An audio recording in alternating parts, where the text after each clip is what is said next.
goes on and on, like clean around the block, you know. Hey, bienvenue sur la chaîne Les Acajou, moi c'est Delphine et sur cette chaîne on parle de design et de marketing. Qui ne connaît pas Supreme? Qui n'a jamais vu ce rectangle rouge avec cette typo blanche? Qui n'a jamais vu des queues interminables devant les boutiques ou devant les pop-up stores de cette marque? Et surtout qui ne s'est jamais demandé pourquoi cette marque coûtait aussi cher et pourquoi il fallait vendre un rein pour acheter l'une de leurs pièces? Et bien justement dans cette vidéo on va comprendre pourquoi Supreme est devenu Supreme. Et Supreme, comment on connaît cette marque? C'est à travers son logo, le fait que ça soit un rectangle rouge vif avec une couleur plutôt envoûtante et justement cette police blanche qui est centrée. Donc pour les connaisseurs c'est Futura Heavy Oblique, hein, pour ceux qui connaissent bien les typographies. Donc c'est vraiment un logo qu'on voit partout et qui nous dit quelque chose sans pour autant connaître l'origine de ce logo. Et ben en fait je vais vous le dire. Ce logo, c'est un vrai plagiat d'une grande artiste américaine des années 80 qui s'appelait Barbara Kruger. En fait, pour vous donner une idée de son travail, elle se servait beaucoup de pubs de magazines, elle leur ajoutait un slogan explicite qui questionnait un peu l'autorité, la société. Elle dénonçait des idées qui n'étaient pas dénoncées à l'époque, le fait qu'il y ait trop de stéréotypes envers les femmes dans les médias, le fait que ça soit extrêmement graphique, parce que quand vous utilisez toujours les mêmes couleurs et toujours la même identité visuelle, on va tout de suite vous reconnaître. Donc ça vous rappelle un peu l'esthétique de Supreme justement. Et c'est justement à travers cet artiste-là que Supreme a saisi l'impact de ce travail, l'impact moral, l'impact artistique. Et Supreme ne s'est pas pris la tête, le fondateur s'est tout simplement emparé de la structure, emparé de l'identité graphique de cet artiste, en reprenant exactement la même typographie, en reprenant les mêmes couleurs. Vraiment Supreme s'est pas pris la tête. Mais le problème c'est que cette artiste, elle a jamais pu attaquer Supreme. Tout simplement parce qu'elle n'avait jamais protégé son travail légalement parlant, comme peut le faire une Kim Kardashian avec le prénom de ses enfants. L'enfant n'est même pas encore né, qu'elle a déjà déposé le prénom en fait. Et le fondateur de Supreme a voulu totalement se démarquer des marques de skate qu'il y avait à l'époque. C'est pour ça justement qu'il s'est inspiré d'une artiste qui n'a rien à voir avec le skate, parce que voilà, les logos de l'époque, c'est la marque Blind. C'était vraiment des choses flashy, des choses déconstruites, des trucs un peu graffiti, alors que Supreme voulait vraiment montrer dès le début que sa marque était classe, élégante et qu'elle ouvrait une nouvelle ère pour le skate. Et Supreme, c'est pas qu'un logo finalement, c'est pas qu'un logo comme je vous l'ai expliqué, c'est vraiment une vraie marque et il y a un vrai esprit derrière. Finalement, quand on crée sa marque, on a tous une motivation différente, peut-être de gagner beaucoup d'argent, prouver son talent aussi. Il y a des gens qui veulent juste prouver aux autres qu'ils ont un vrai talent et qu'ils peuvent en vivre. Et après, la dernière motivation qu'on peut avoir en tant qu'entrepreneur, c'est d'aider les autres, de voir en fait qu'il y a un problème dans le monde, qu'il y a une difficulté qui est rencontrée par d'autres personnes et de se rendre compte que nous, on peut aider ses futurs clients. Et justement, c'est ça qui a motivé le créateur de Supreme. James Jebbia, c'est un Britannique. Et en 94, quand il a 30 ans, ça fait déjà 10 ans qu'il vit aux États-Unis, donc il a été vivre à New York, où en fait pendant ces 10 années, il a passé sa vie à travailler dans des magasins de vêtements, donc en tant que vendeur, en tant que manager, mais aussi en tant que fondateur de boutique. Et bien qu'il n'ait jamais, mais alors vraiment jamais, fait de skate, ou en tout cas monté sur une planche de skate, il décide de créer une marque pour les skateurs. C'est sûr que ça n'a pas trop de sens. C'est comme si moi j'allais créer une marque pour les tatoueurs, alors que je ne suis pas tatouée, que je ne connais rien au tatouage. Et bien finalement lui, c'est ce qu'il a fait. Et justement, James Jebbia disait à l'époque, les vêtements que sortaient les marques de skate à l'époque, c'était vraiment de la merde. Beaucoup de leurs consommateurs étaient jeunes, mais là où les gens imaginent les skateurs en gamins de 12, 13, 14 ans, à New York, c'était plutôt le kid hardcore de 18 à 24 ans. Forcément, parce qu'en fait, quand vous avez 13 ans et quand vous avez 24 ans, à moins que vous soyez étrange, vous ne vous habillez pas du tout de la même manière en fait. Et finalement, ces marques-là proposaient de la qualité mauvaise, des vêtements mal fagotés, et justement James Jebbia est arrivé avec la marque Supreme, avec des vêtements qui fitaient bien, qui étaient bien coupés pour les skateurs, pour le fait d'être un peu sportif, etc.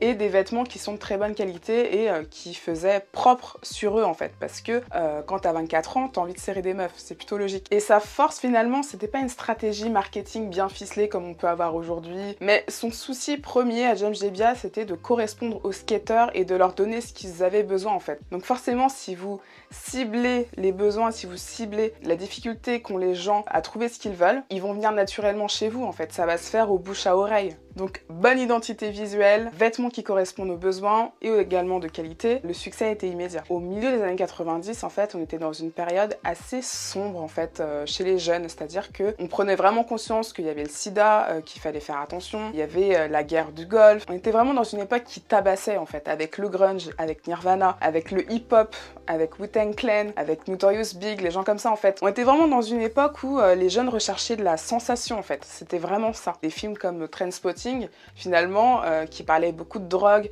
Il y avait les rave parties aussi au début des années 90. Et donc justement, quand la marque a été créée en 1995, il y a un film qui est sorti qui s'appelle Kids et qui a été réalisé par Larry Clark. Et Larry Clark, c'est un réalisateur assez sombre pour le coup, qui correspond vachement à cette époque-là. Le film parle de drogue, d'alcool, de sida. Et c'est un film plutôt brutal. Il est d'ailleurs interdit aux moins de 16 ans. Et ce film décrit la vie de Telly, un skateur de 17 ans qui ignore qu'il est malade, qu'il est séropositif.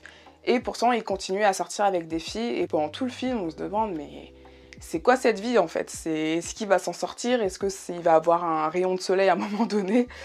Honnêtement, il n'y a pas trop de rayons de soleil, mais en tout cas, c'est un film qui fait réfléchir, notamment sur la jeunesse et sur le fait de faire un peu n'importe quoi dans ces années-là. Je pense qu'on a tous fait des erreurs de jeunesse. Et finalement, entre le film et la marque, il y a vraiment quelque chose qui se lie. C'est un film pour les skateurs et c'est une marque pour les skateurs, donc tout de suite, voilà, ça match en fait.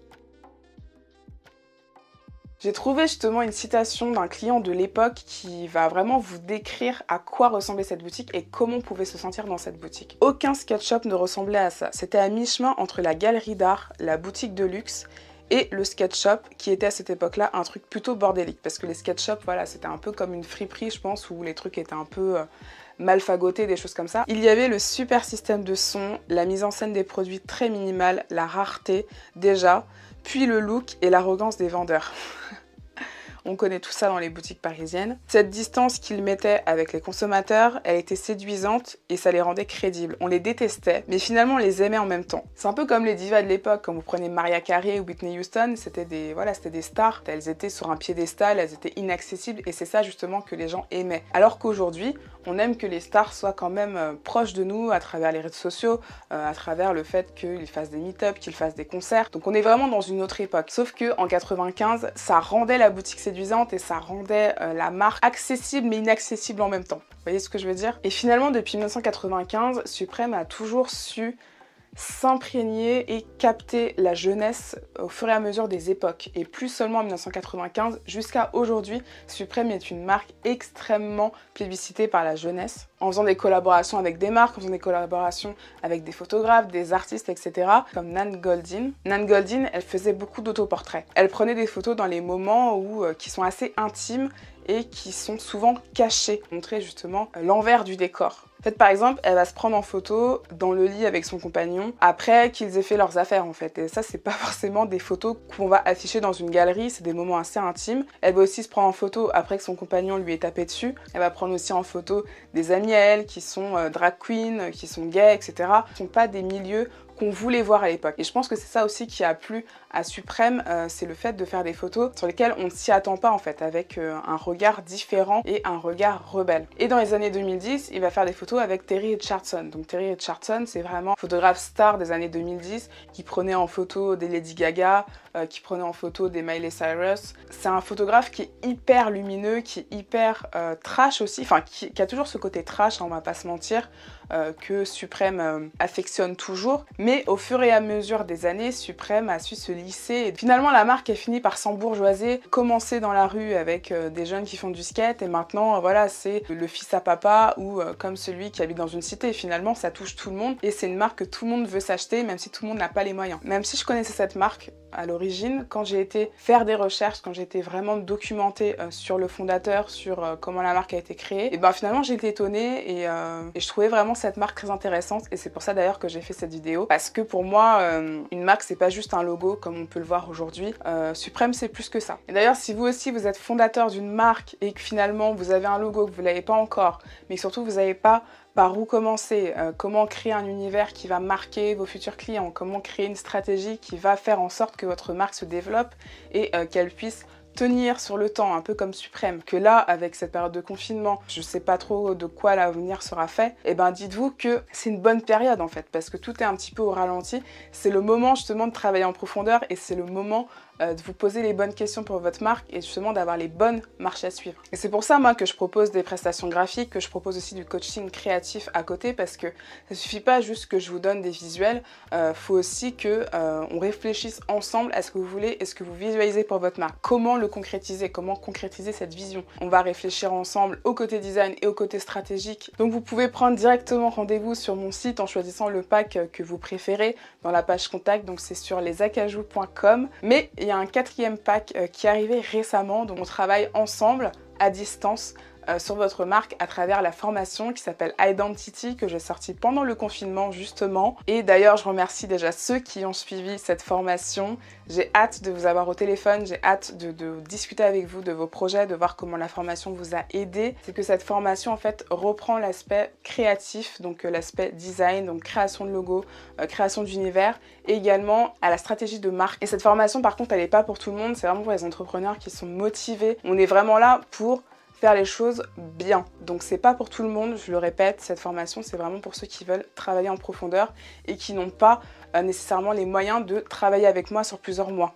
J'ai réfléchi justement à faire un prix particulier pour cette période de confinement, cette période de corona cette année, parce que bien vu qu'il y a beaucoup de personnes qui justement étaient en chômage partiel, des personnes qui se sont fait virer aussi de leur boulot, des entrepreneurs qui ont perdu des clients, qui ont perdu des contrats. J'ai réfléchi justement à changer le prix de cette formation et qu'elle soit encore moins chère. J'ai envie de faire un geste pour vous. J'ai vraiment envie que cette année ne soit pas perdue en fait, parce que voilà, cette année elle a l'air perdue, on a l'impression que rien ne va avancer, que tout va être négatif, etc. Moi j'ai envie de vous faire comprendre que cette année va bien se passer et qu'on peut faire des choses positives pour son avenir, positives pour son entreprise, positives pour soi. Et c'est pour ça justement que je vais remettre cette formation au prix où elle était en précommande. Donc voilà, je vous laisse aller voir, c'est lesateliers-lesacajou.com. Voilà, c'est tout pour moi. J'espère que cette vidéo vous aura plu. J'espère qu'elle vous aura éclairé sur la marque Suprême, parce que parfois voilà, on peut avoir un avis assez tranché d'une marque, et quand on connaît son histoire, quand on connaît son évolution, voilà, ça nous fait changer d'avis. On se dit tiens, c'est intéressant en fait, c'est une bonne source d'inspiration. Voilà, c'est Delphine de la chaîne Les Acajou. Je vous dis à tout de suite dans la formation ou à tout de suite sur mon site. Pour les autres, je vous dis à la semaine prochaine pour une nouvelle vidéo. Salut!